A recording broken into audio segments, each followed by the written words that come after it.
Julie Muller. Welcome to part 2 of importing your Moodle classroom backup into your Canvas master course. So, one problem you might incur is if you have several classrooms, your master classroom may not be listed on your dashboard. So I am going to click on Courses, All Courses, to locate my master classroom for 2313. Here it is. I'm going to click on the course to access it. And this is a typical shell for a master classroom. There's nothing in it. So I'm going to go to my setup checklist to begin working with my classroom.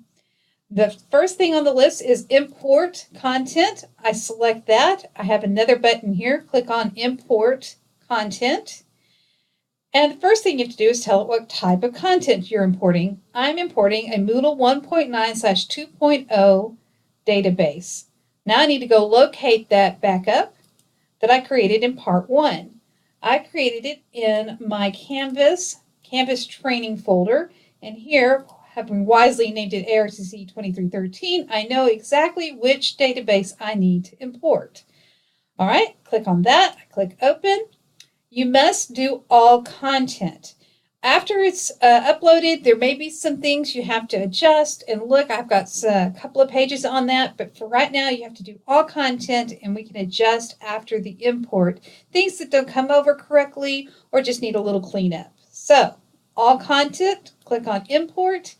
And it's going to start the process of importing all the data that I have in that database into this master course. This may take a little while depending on how involved your course is that is being imported.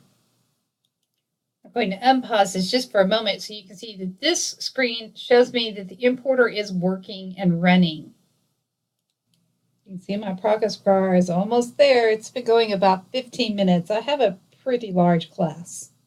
Once completed, you're going to see that occasionally you might find that there were issues with the import. If you click on that, it will tell you what the issues are. Most likely they'll be benign issues. For example, before I put this in, I had removed that particular wiki from my page, and when it imported, it couldn't find it. All right, hold on a second. We're going to take a look at what this looks like after the import. I click on my home page, which is set by default to modules, and I can see it did a fair job of importing quite a bit of information.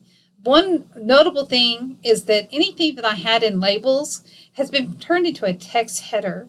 Please see my page within Tier 2 training that talks about headers, text headers, and labels. There will also be other issues that you might come across that with your import.